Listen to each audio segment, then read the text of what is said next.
வணக்கம் நண்பர்களே. இந்த கலர் உணவுகள் அதை பற்றி நான் உங்கள்கிட்ட ஷேர் பண்ணலான் இருக்கேன். கலர் உணவுகள்னால் என்ன? நமக்கு ஆண்டவன் 6 அறிவை கொடுத்துருக்குறான். மனுஷனுக்கு மட்டும்தான் 6வது அறிவு, சிறப்பறிவான சிந்திக்கக்கூடிய அறிவை கொடுத்துருக்குறான். பகுத்தறியக்கூடிய அறிவை ஆண்டவன் கொடுத்துருக்குறான். ஆனால் அதை நம்ம எவ்வளோ பேர் பயன்படுத்துகிறோம் சரியானா? கண்டிப்பாக யாரும் பயன்படுத்தலைன்னு தான் நான் சொல்லுவேன். இல்லைன்னா இவ்வளவு கலர் உணவுகள் இதை கடையிலையும் வீட்லேயுமே நம்மளும் அதை செய்ய பழகியிருக்கோம். அப்படிங்கிறப்போ கொஞ்சம் வருத்தமாகவே இருக்குது.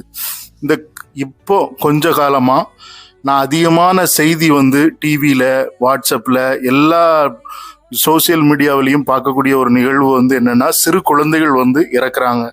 எதனாலன்னா இந்த கலர் பாட்டில் குடித்தாங்க, இந்த கேக் சாப்பிட்டாங்க, அதில் நிறமூட்டி இருந்தது. ஸோ இந்த மாதிரி நிறைய விஷயங்கள் நம்ம கேள்விப்பட்டுக்கிட்டே இருக்கோம். இருந்தாலும் நம்ம ஏன் திருந்த மாட்டோம்னு எனக்கு தெரில. ஸோ முன்னாடிலாம் கேசரி பவுடர்னு ஒன்று இருக்கும். அந்த ஒரே ஒரு நிறமூட்டி தான் எனக்கு என் வயசில் 1980-90களில் பிறந்தவங்களுக்கு தெரியும். இந்த நிறமூட்டி அது இந்த கேசரியில் மட்டும் போடுவாங்க. அதுக்கப்புறம் நான் கொஞ்சம் பார்த்த விஷயம் கொஞ்சம் கெட்டது அப்படின்னு நம்ம நினைக்கிறது சாக்ரீம். இந்த சாக்ரீம் அதிகமான யூசேஜில் இருந்துகிட்டு இருந்தது. இப்போ இன்னைக்கு மனுஷன் நினைச்சே பார்க்க முடியும். மனுஷனை கொல்லக்கூடிய அளவுக்கு அவ்வளோ நிறமூட்டிகள் வந்துகிட்டு இருக்குது.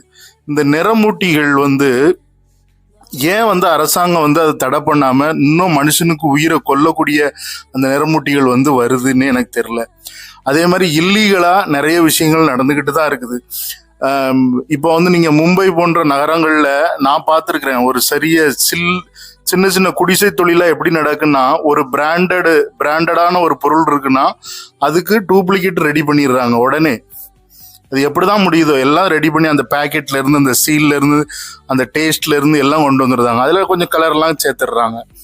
ஸோ அதே மாதிரி இப்போ நம்ம நாட்டில் இப்போ நடக்கக்கூடியது என்னன்னா, அதிகமா இப்போ இந்த தீபாவளிக்கே எடுத்துக்கோங்க, நிறைய பேர் கடையில தான் உணவுப் பொருள் நம்ம வாங்குறோம். கடையில ஏன் வாங்குறோம்? ஸ்வீட்டு அது இதெல்லாம் பார்த்தீங்கன்னா எவ்வளோ நிறைமூட்டிகள் அதில் சேர்க்குறாங்க தெரியுமா? அது நம்ம சாப்பிட்றோங்கிறது இல்லை, குழந்தைகளுக்கு கொடுக்குறோம். குழந்தைகள் பாவம் இல்லையா? நம்மளையே நம்பி பிறந்த அந்த குழந்தைகளை நம்ம ஒரு பாதாள குழியில தள்ளலாமா? அதனால இந்த நிறமூட்டிகள்ல இருந்து விடுதலை அடையணும். நிறமூட்டிகள்ல இருந்து நம்ம வீட்டிலேயே செய்யறதுக்கு பழகுங்க எல்லா உணவுகளையுமே. இந்த தீபாவளியில நான் நிறைய பேரை பார்த்துருக்கேன், வீட்டுல கொஞ்சம் பேர் செய்ய ஆரம்பிச்சிருக்காங்க. அதே மாதிரி வெளியில நல்ல தரமா கிடைக்கக்கூடிய இடத்துல வாங்கவும் செய்யணும். சரி நண்பர்களே, வீடியோ பிடிச்சிருந்தா லைக் பண்ணுங்க, ஷேர் பண்ணுங்க, கமெண்ட் பண்ணுங்க.